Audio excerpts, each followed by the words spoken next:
Welcome to our channel. Here we read Bible stories improvised for children and adults alike. Our verse today is Romans 8:28a. All things work together for good to them that love God.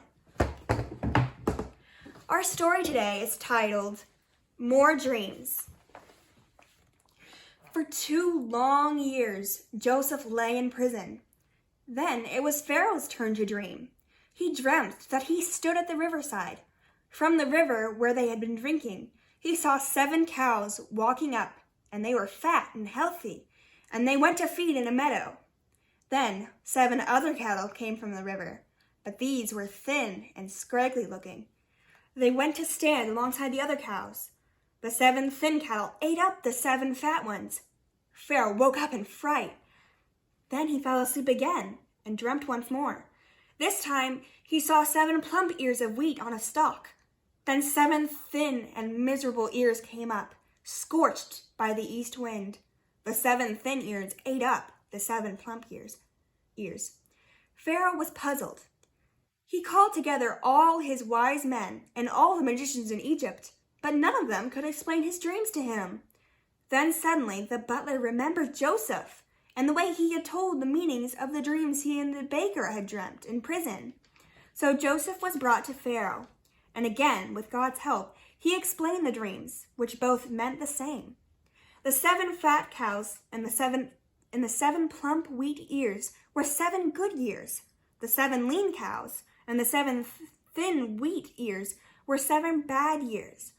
The years of plenty with wonderful crops and plenty of food. But then would come 7 years of drought and famine. The crops would be poor, and there would be so little food and so much starvation that the 7 good years would be forgotten. Then Joseph made a suggestion to Pharaoh. Men should be appointed to put away 1/5 of the crops during the plentiful years, so that there would be food for the famine years. Pharaoh was amazed at what Joseph told him, and was so impressed by Joseph's cleverness that he put him in charge of all the food supplies. In fact, he made him the greatest ruler in all of Egypt, next to himself in importance. So, the little Hebrew shepherd boy became the prince of Egypt. Not all things in our lives appear to us to be good. As time goes on, we find how God can make troubles to strengthen us and help us. That reminds us of our verse, Romans 8:28a.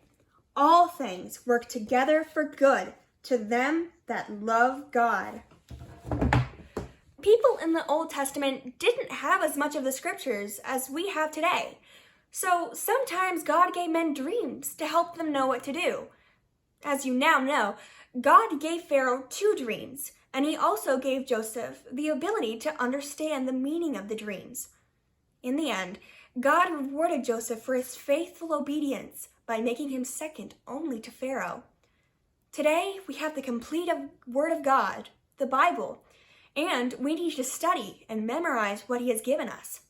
2 Timothy 2:15 says, "Study to show thyself approved unto God, a workman that needeth not to be ashamed, rightly dividing the word of truth." Does God approve of your life? God rewards us as we obey his word. I'm going to ask you a few questions now. I'll give you a few seconds to think about it, and then I'll reveal the answer. Let me know in the comments how many you get right. Are you ready? Let's get started. Number 1. What reminded the butler that Joseph could interpret dreams? Pharaoh had been having mysterious dreams, and the butler remembered that Joseph had interpreted his own earlier. Number 2. What was the meaning of Pharaoh's dream? The land would be blessed with 7 years of plenty, immediately followed by 7 years of famine. Number 3.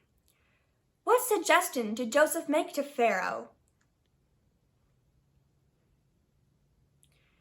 Pharaoh should place in charge a wise man responsible for ensuring food for the people. And finally, number 4. What was Joseph's reward?